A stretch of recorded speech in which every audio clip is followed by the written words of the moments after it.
tal? ¿Cómo les va? Bienvenidos al programa número 112 de Fórum Jurídico Fiscal. Es un gusto, como siempre decimos, entrar nuevamente a sus casas a través de Canal 14 de Teleimagen codificada en Santiago del Estero y para el resto del país a través de nuestro sitio web exclusivo forumjuridicofiscal.com.ar. Está todo nuestro equipo técnico listo para trabajar. Ya llegó Luciana Batedaga para el habitual ¿Qué pasó en la semana? Nuestro productor ejecutivo, el contador Ramón Eduardo Pena, y Sofía Moki, que también vino a visitarnos y es un placer. Mucha gente en el estudio hoy para ver realmente un programa muy pero muy interesante, con 2 entrevistas realizadas por nuestra producción en la Ciudad Autónoma de Buenos Aires. Aprovechamos para mandar el saludo habitual a nuestro amigo y colega, el doctor Ricardo Ferraro.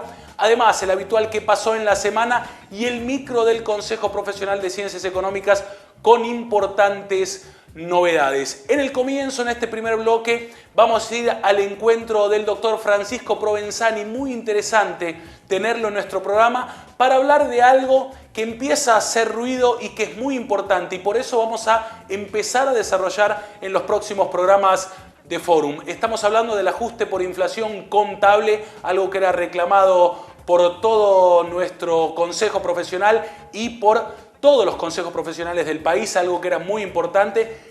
Esta es la primera entrevista respecto a este tema, pero durante los próximos programas vamos a tener muchísimas novedades. Lo vemos al doctor Francisco Provenzani en Fórum Jurídico Fiscal.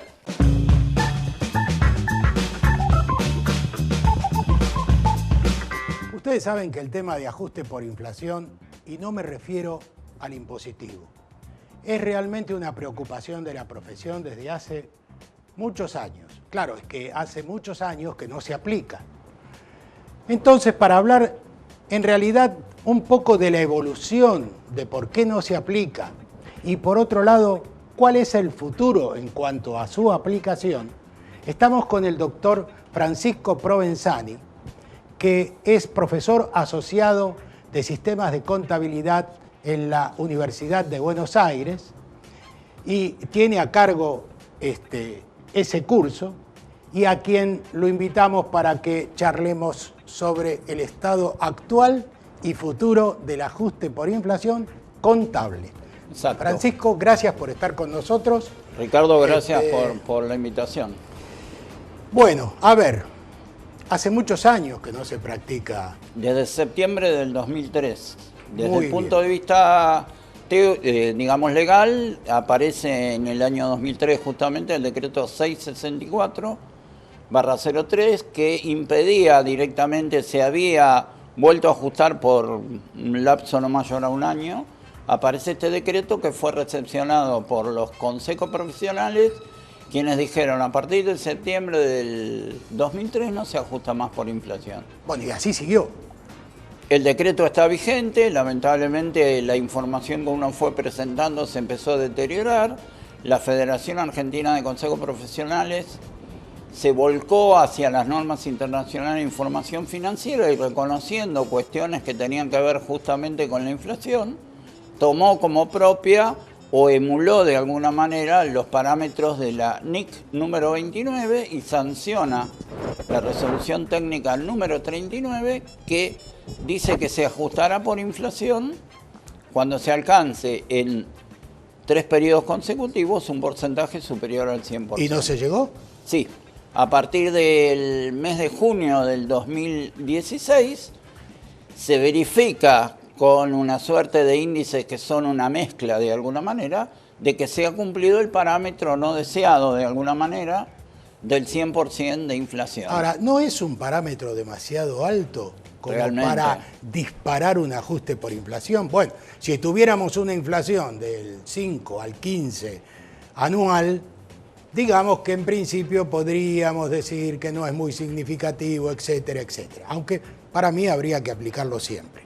Pero esperar que en 3 años acumulemos 100% para aplicar el ajuste por inflación pareciera casi un desatino, ¿no? Es decir, en realidad, la norma que origina en definitiva esta sanción por parte de la Federación se basa en empresas que se mueven en otro contexto. De cualquier manera, la deducción del 100% es pensando que nunca va a haber inflación, y se tomó ese parámetro. Vos calculás, Ricardo, que hace 20 años en el Congreso de Profesionales de Tucumán se hablaba de que era significativo el 8% de variación en los índices. Ya en esa época estábamos bajo la incidencia del decreto 316/95 que había suspendido el ajuste por inflación.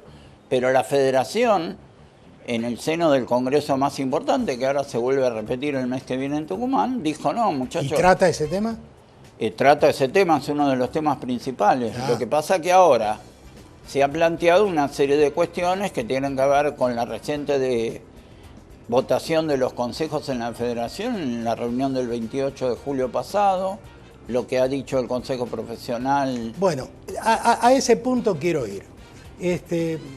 Yo he leído algo que, digamos, difundió el Consejo Profesional, en donde parece que hay todas opiniones dispares en cuanto a la aplicación de este método de ajuste.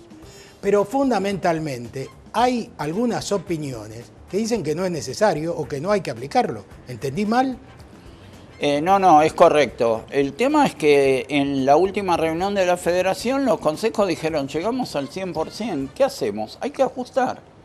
En cambio, el Consejo Profesional, haciendo un análisis a través de lo que ellos denominaron Grupo Especial de Trabajo, que aportó desde su página un informe que elaboró este grupo, donde dice que no están dadas las condiciones para ajustar porque, por un lado, los índices de precio que se aplican tienen, de alguna manera, importantes cuestionamientos. No nos olvidemos que nos quedó como índice de referencia el índice IPIM, que de alguna manera en la gestión anterior estaba haciendo, de alguna manera, se intuía que no reflejaba la realidad. Es decir, el periodo Moreno, digamos. Exactamente. El tema es que también el IPIM se dejó de hacer en noviembre y diciembre del 2015, con lo cual la actual gestión del INDEC retomó los índices a partir del 1 de enero del 2016. Sí. Con lo cual, para cubrir eso, la Federación y los profesionales que presentaban sus inquietudes dijeron, bueno,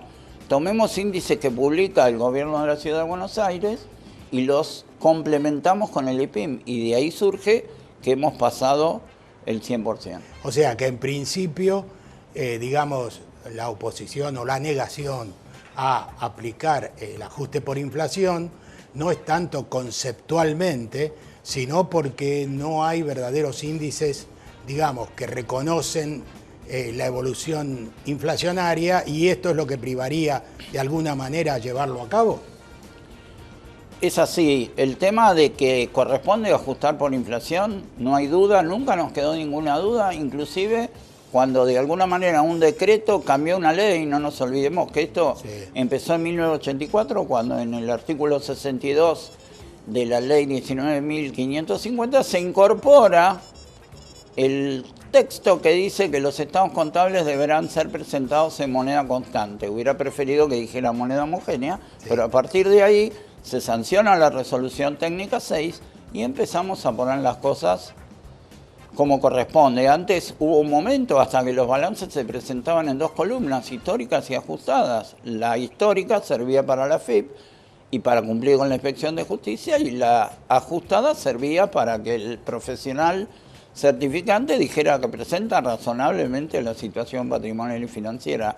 Ahora diría que se ha generado una cantidad de posturas que no es única del Consejo Profesional, sino que el Consejo dice, mirá, me parece que con lo que nos veníamos manejando no estamos 100% seguros de que haya que aplicar el ajuste. Entonces están los que opinan que el ajuste hay que aplicarlo, los que opinan que hay que aplicarlo pero no saben cómo, los que dicen que habría que hacer ajustes parciales, aquellos que dicen no porque va a generar utilidades que son ficticias, no porque van a generar pérdidas y no es el momento para que las empresas generen resultados negativos. Con lo cual, estamos frente a un escenario que no sabemos cómo se va a resolver. Inclusive el martes, en una reunión que hizo la Cámara Argentina de Comercio, el doctor Abad dijo que había un tema relacionado con la revaluación de los activos que se podía considerar, que iban a verlo, que de alguna manera capitaliza los comentarios del Consejo Profesional a través de esta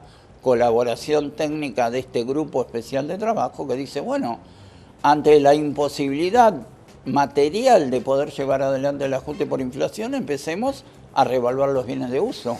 Ahora, esto, digamos, si lo dijo Abad, apunta a lo tributario. En lo contable, digamos, propiamente dicho, las empresas no dejaron de ajustar sus balances para mostrarse la realidad.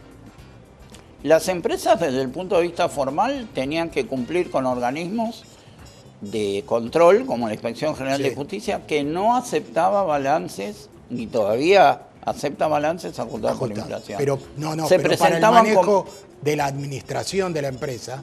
Como información complementaria, para que el dueño entendiera de que se estaba comiendo el capital aportado. Acordate, Ricardo, que nosotros desde el punto de vista contable nos manejamos desde el punto de vista del mantenimiento del capital financiero. Y vos le tenías que mostrar a un señor que invirtió 1 millón de pesos en el año 2003, que estaba perdiendo parte de su capital a través de la distribución de los resultados no asignados. Entonces le tenías que decir, señor, mire, tenga en cuenta que usted, desde el punto de vista de las normas legales que se contraponen a una ley, usted está mostrando un resultado que no es real. Y entonces, inclusive se preparaban notas a los estados contables para cumplir con las normas legales y también cumplir con una presentación de información razonable. Nosotros los profesionales decimos que presenta razonablemente la situación patrimonial y financiera en una fecha determinada, cosa que no era cierta. Inclusive se empezó a plantear el rol de los síndicos, que protegían en principio, esa es su función, a los accionistas. Y los accionistas después decidían sobre una información que no era razonable. Bueno, de todas esas posiciones, esta es la última pregunta, de todas esas posiciones, ¿cuál es la tuya? Yo creo que hay que aplicar el ajuste, creo que hay que buscar una solución, parece paréntesis, entre el 2003 y el 31 de diciembre del 2015. Así se hizo en su momento cuando volvió el ajuste por inflación por menos de un año. A nosotros los especialistas en la parte contable nos convocaban de todos lados para dar charlas, cursos. Así se hizo también en 1984. La inflación en la Argentina fue un mal endémico de tantísimos años y hoy hay mucha gente joven que no la conoció, pero nosotros de alguna manera conocemos pensar que en el año 89 el coeficiente de ajuste era 54,83, o sea, 100 pesos del diciembre del 88, en diciembre del 89 eran 5.483 pesos. Como decía el difunto Mario Biondi, los balances tenían día y hora, con lo cual entiendo que el parámetro, yo nunca compartí lo del parámetro del 100%, lo dije en cuanta reunión académica me dejaron participar y me dejaron hablar, presentamos trabajo junto con colegas de la facultad y creo que llegó el momento de hacer borrón y cuenta nueva y presentar la información como corresponde. El tema impositivo corre por otro lado. No, es un tema que no es de una incumbencia profesional. Sí hay inconvenientes en la liquidación, pero tengamos en cuenta que también quienes se financiaron con pasivos, al no pagar las cargas sociales, a no pagar las retenciones o tantas cosas, ganaron con la inflación. Mirá qué resultado. Los fallos, desde el punto de vista impositivo, empezando por el fallo Candy y todo eso, eran empresas que se presentaban porque su resultado histórico no contemplaba la pérdida por inflación. Pero hay que pensar que eso es aplicable de acuerdo a una combinación de activos monetarios y de pasivos monetarios. Si vos tenés más pasivo monetario que activo monetario, estás ganando frente a la inflación porque te financiás con el dinero de otros. Francisco, gracias. No, de nada, gracias a vos de nuevo. Te agradece tu presencia. Gracias. Volvemos al piso. Muy bien, pasó la primera entrevista entonces, muy interesante realmente, y Fórum Jurídico Fiscal desarrollando todos los temas importantes de nuestro ejercicio profesional. Es momento de ir al encuentro ahora de Luciana Abatedaga. ¿Qué pasó en la semana, Lucy? Estamos con vos. ¿Qué tal, Ramón, Beli? ¿Cómo están? Arrancamos el bloque de qué pasó en la semana para compartir con ustedes las noticias y comenzamos con esta importante resolución general de la AFIP 3924/2016. Hablamos del régimen de retención para microempresas en cuanto al IVA y al impuesto a las ganancias. Las operaciones de venta de bienes muebles efectuadas por las microempresas pertenecientes al sector comercio que resulten alcanzadas por el beneficio de reintegro del impuesto al valor agregado establecido por la Ley 27.253 quedan excluidas de los regímenes de retención de ganancias y de IVA dispuestos por las resoluciones generales de la DGI 3311 y 140 respectivamente. Dichas empresas deberán exhibir ante el agente de retención respectivo la constancia de la categorización como microempresa emitida por la Secretaría de Emprendedores y Pequeña y Mediana Empresa del Ministerio de la Producción. Importante esta resolución general de la AFIP para compartirla en el bloque de qué pasó en la semana, agradeciendo como siempre a Silvia Poloni por su compañía en este bloque en Avellaneda 310.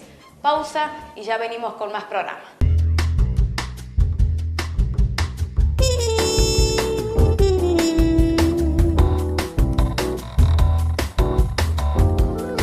Muy bien, seguimos con el programa. Ha pasado la pausa, segunda parte de este Fórum Jurídico Fiscal, programa número 112.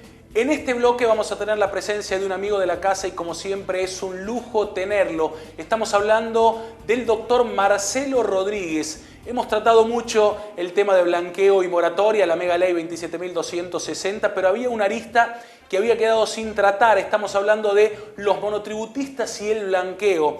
Qué mejor que tenerlo al doctor Marcelo Rodríguez, un especialista para hablar de este tema. Hemos hecho una muy buena cobertura a lo largo de estos últimos 2 meses. Realmente para nosotros es un lujo tener a los principales doctrinarios del país para tratar este tema y hacerlo tan comprensible. Pero antes de ir al encuentro del doctor Marcelo Rodríguez, tenemos que ir a encontrarnos con la contadora Patricia Ivonne Orellana en el marco del micro del Consejo Profesional de Ciencias Económicas. Vamos a estar hablando de un curso muy importante que se viene acá en el mes de septiembre, 10 y 11, referido a ajuste por inflación contable, lo que hemos visto en el primer bloque, y además empieza la contadora Orellana a presentar lo que fue la visita del contador José Luis Arnoletto, presidente de la Federación Argentina de Consejos Profesionales de Ciencias Económicas. Una visita de lujo, así que no se pierdan este micro, la contadora Orellana en Fórum Jurídico Fiscal. Patri, importantísima la visita del doctor José Luis Arnoletto y todo lo que representa, ¿no? Por supuesto, es su primera visita a Santiago del Estero, una provincia con la que él además tiene una estrecha relación porque hizo su etapa de estudiante aquí en la Universidad Católica, así que muy contentos, muy felices de recibirlo, no solo como institución, sino también desde el punto de vista emotivo, digamos, como una persona con la que hemos compartido parte de nuestra vida de estudiantes. ¿En qué marco se hace, en qué contexto viene a dialogar con nuestro consejo el doctor Arnoletto? Bueno, fundamentalmente en función de los grandes temas que hoy nos preocupan a todos los profesionales en ciencias económicas, como es el tema del ajuste por inflación, el blanqueo de capitales o sinceramiento fiscal, como así también el aspecto en general impositivo o la carga tributaria que tenemos en este momento, y a esto sumarle también a cuestiones que son propias de la profesión, como es la actividad profesional propiamente dicha, que tiene que ver con la capacitación, que tiene que ver con las actividades recreativas, con las cuestiones técnicas, es decir, muchos aspectos que hemos aprovechado para conversar y por supuesto para tratar de consensuar y trabajar conjuntamente con nuestra federación a la cual el Consejo forma parte.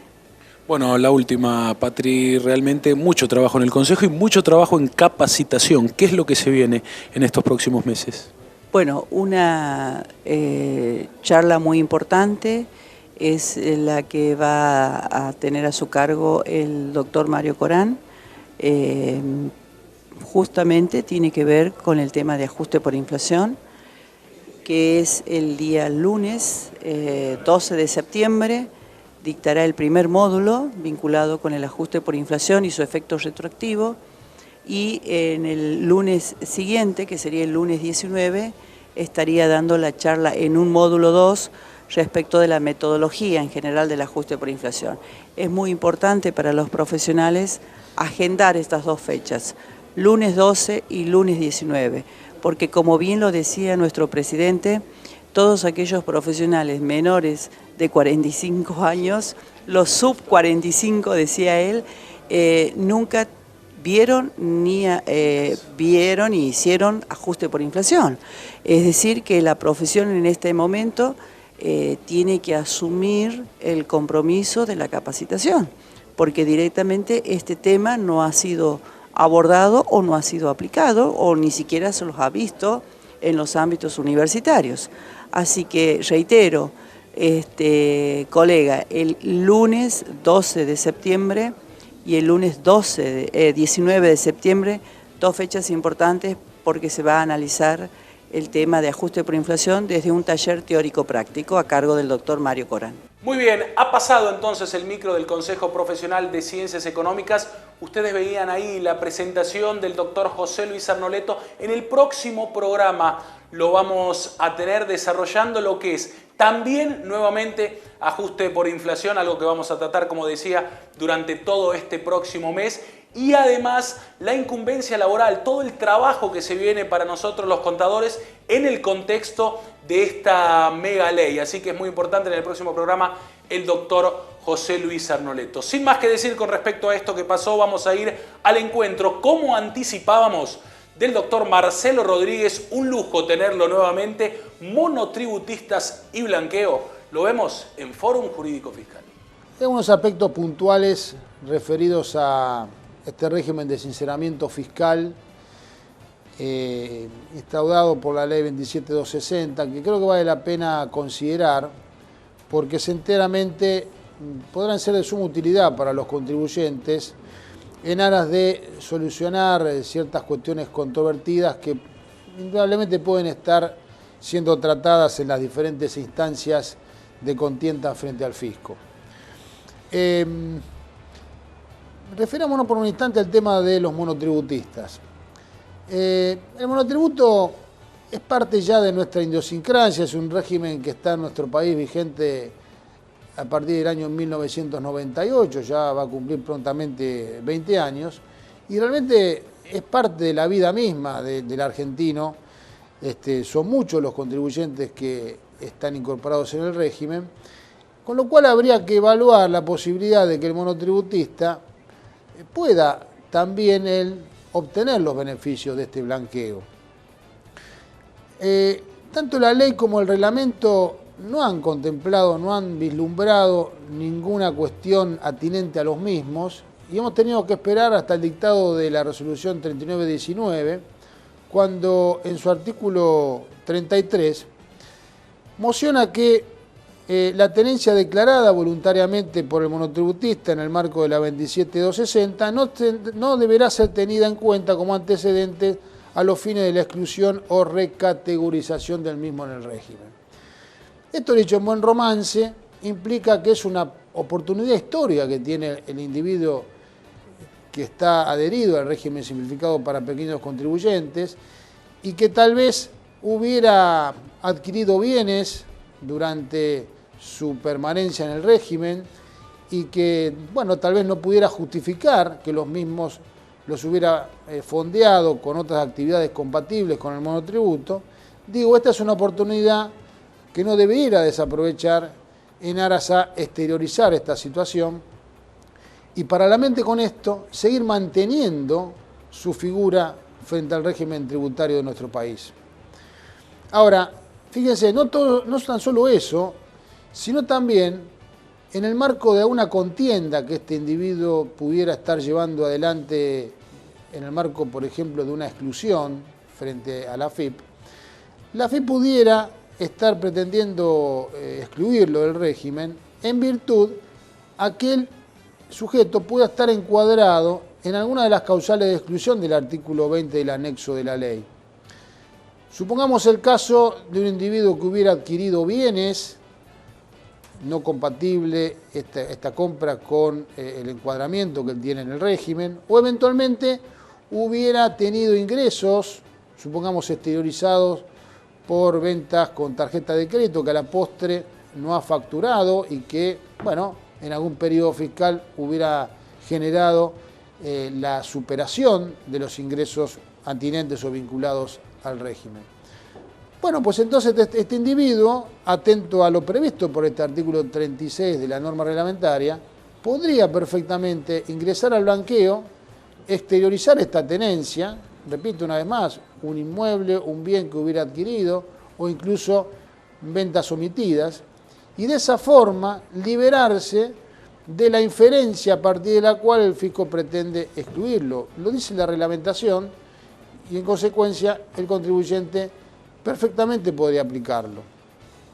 Creo que esto es muy importante, creo que aquellos individuos que están dentro de este régimen que pretendieran mantenerse en el mismo debieran explorar esta alternativa en aras de mantener este encuadramiento en el régimen. ¿Qué pasa el día después? Bueno, la ley dice que este hecho de que el sujeto vaya a exteriorizar no le genera una exclusión ipso facto por esta cuestión concreta. Obviamente que el día después, si este individuo empezara a desarrollar en virtud de los bienes exteriorizados alguna actividad incompatible con el régimen, por ejemplo el hecho de que exterioriza 3 inmuebles y los declara bajo alquiler y el alquiler supera el parámetro atinente o vinculado con los parámetros máximos, obviamente quedará excluido a partir de ese momento. O eventualmente si con el dinero que blanquea empieza a prestar dinero, situación que sabemos que es incompatible. Bueno, eso será el día después, podrá hacer con su asesor fiscal una adecuada planificación fiscal. Lo cierto, lo concreto, lo certero es que esto resulta ser un antídoto muy potente a efecto de evitar exclusiones, a efecto de evitar que el fisco pudiera, digamos, por motu propio, decidir excluirlo a este individuo y evitar una contienda que puede llevar mucho tiempo, mucho esfuerzo y que certeramente tiene un final incierto en las condiciones fuera de este régimen de regularización. Muy bien, nos estamos despidiendo, un lujo como siempre. Gracias, doctor Marcelo Rodríguez, por engalanar nuevamente nuestro programa. Gracias a todos los que hicieron posibles este programa número 112, el doctor Ricardo Ferraro allí en la Ciudad Autónoma de Buenos Aires, el contador Ramón Eduardo Pena en la producción ejecutiva, todo nuestro equipo técnico, Luciana Batedaga también con el habitual ¿Qué pasó en la semana? Nos vamos a despedir con la música del programa, con la frase a cargo de nuestro productor ejecutivo. Los espero dentro de una semana para otro muy interesante programa. Nos vemos en 7 días en Fórum Jurídico Fiscal. Los caminos de la vida son muy difíciles de andarlos, difícil de caminarlos y no encuentro la salida.